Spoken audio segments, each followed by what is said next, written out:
নমস্কার, মিষ্টি বাবুই কিচেনে আপনাদের সবাইকে স্বাগত। আজকে একটা নিরামিষ রেসিপি দেখাচ্ছি। তো নিরামিষ রেসিপি পনির পাসিন্দা। তা পনির পাসিন্দা আমি একটা বিয়েবাড়িতে খেয়েছিলাম, খুব ভালো লেগেছিল।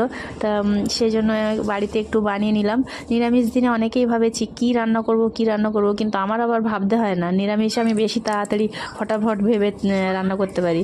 তো যাই হোক, পনিরটা এমন কিছু সময়ও লাগে না আর কিছু বেশি উপকরণও লাগে না। জাস্ট একটু ব্যাটার গুলে নিয়েছি বেসনের, একটু নুন, হলুদ আর কাশ্মীরি লঙ্কার গুঁড়ো দিয়ে পনিরগুলো স্লাইস করে কেটে নিয়েছি। আর এবার পনিরটাকে একটু নুন হলুদ মাখিয়ে বেসনে ডুবিয়ে গরম তেলে ভেজে নিয়েছি সুন্দর করে, একটু লাল লাল করে। জাস্ট ফাটাফাটি হয়েছে খেতে। একবার হলেও আপনারা বানিয়ে খেয়ে দেখবেন, তারপরে বলবেন যে কেমন হয়েছে। সত্যি খুব, আমার ছেলে মেয়েও খুব ভালো করে খেয়েছে। তো ভালো লাগলে অবশ্যই লাইক, শেয়ার, কমেন্ট করবেন, একটা সাবস্ক্রাইব।